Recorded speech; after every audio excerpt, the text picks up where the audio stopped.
Oh, wow.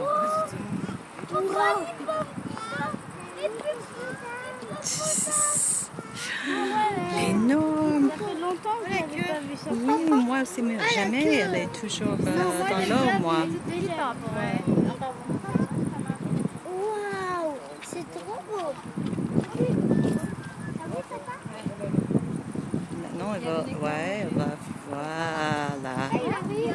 C'est cool, hein? Elle est jolie. Such a nice hippopotamus.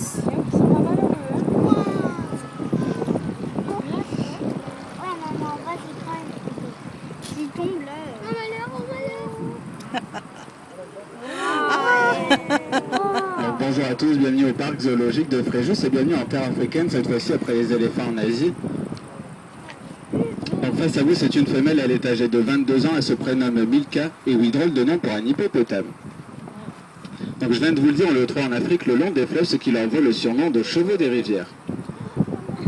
Il pèse de 1 à 3 tonnes et la femelle qui est face à vous en fait environ 2 tonnes, et c'est le deuxième plus gros mammifère terrestre, après l'éléphant d'Afrique qui lui peut peser jusqu'à 7 tonnes.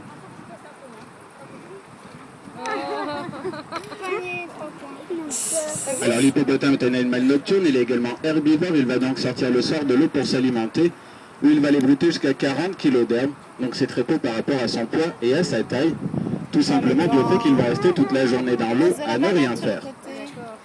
Alors ici au parc zoologique de Fréjus, elle a une partie de sa ration de faim le matin et enfin une dernière partie l'après-midi pour qu'elle puisse brouter tranquillement. Et donc les fruits et les légumes que donne actuellement ma collègue, c'est son petit goûter, c'est pour la faire sortir de l'eau et pour que vous puissiez la voir. Half an aubergine. C'est demi-aubergine. De leur vie aquatique, ils ont les pieds pavés, ils ont également les narines qui se ferment automatiquement de leur entrée sous l'eau. On peut également remarquer que les oreilles, les yeux, les narines sont alignés horizontalement, dû au fait que quand l'hippopotame est dans l'eau, ce sont seulement ces 3 organes qui ressortent. Ça lui permet donc de voir, d'entendre et de sentir et donc de protéger son territoire. Car malgré ses airs bateaux et placides, l'hippopotame peut charger jusqu'à 40 km/h et c'est l'animal qui fait le plus de pertes humaines en Afrique. Oh, 2 carottes. Wow. Mais elle sourit, Elle tue beaucoup de monde. ouais. C'est comme un sourire de hippopotame. Voilà, donc on peut également remarquer qu'ils sont dotés de très grandes canines et de très grandes incisives, qui chez certains individus peuvent mesurer plus de 40 cm. Alors ces très grandes canines et ces très grandes incisives ne leur servent juste de défense ou de combat entre mâles, car c'est en effet grâce à la puissance de leurs lèvres qu'ils arrivent à arracher l'herbe au sol.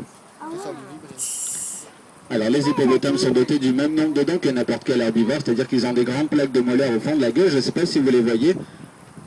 Voilà, donc ces grandes plaques de molaires, un peu comme chez les éléphants tout à l'heure, ces grandes plaques de molaires qui leur servent tout simplement à mâcher l'herbe, ou encore les fruits et les légumes que donne actuellement ma collègue. Et donc l'hippopotame est doté de la plus grande gueule chez les mammifères terrestres, et elle s'ouvre à 150 degrés. Ah ouais, quand même. Ça fait... Ce sont des animaux grégaires, c'est-à-dire qu'ils vivent en groupe. Alors ici, notre femelle, elle est toute seule pour la simple et bonne raison que son installation se trouve sur des terrains que nous reprend la municipalité de Fréjus. Et donc, une toute nouvelle installation est en train de lui être construite sur la future plaine africaine en partie basse du parc. Elle sera très vite transférée et très vite rejointe par un autre congénère. Alors, notre femelle ne sera pas rejointe par un mâle, mais tout simplement par une femelle. Car ces 10 dernières années en parc zoologique, la plus grande partie de toutes les naissances étaient pratiquement que des mâles. Il faut donc stopper la reproduction de cette espèce au niveau européen.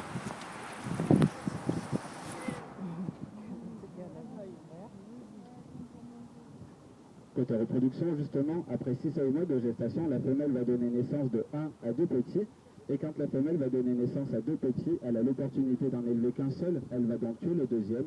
Ce sont les lois de la nature. Alors quand la femelle va donner naissance à un seul petit, le petit va peser 45 kg à la naissance, il va naître sous l'eau, et il ira également péter sa mère sous l'eau. Quant à lui, l'hippopotame adulte peut rester plus de 15 minutes sous l'eau sans respirer. C'est déjà un bon record pour un mammifère terrestre.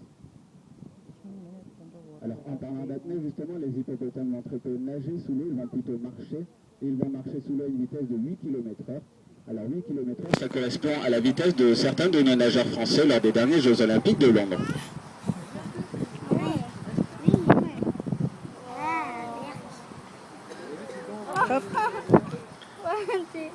Mais là, il n'y a pas ni Alors, autre petite caractéristique sur les hippopotames, je ne sais pas si vous voyez en haut, on a l'impression que Milka est en train de pleurer. Eh bien en fait non, c'est quand ils vont rester trop longtemps hors de l'eau, leurs yeux vont sécréter une substance pour les hydrater, tout comme leur peau qui en cas de forte chaleur peut sécréter une sorte de substance rouge, une sorte de crème solaire pour éviter les coups de soleil et les piqûres d'insectes.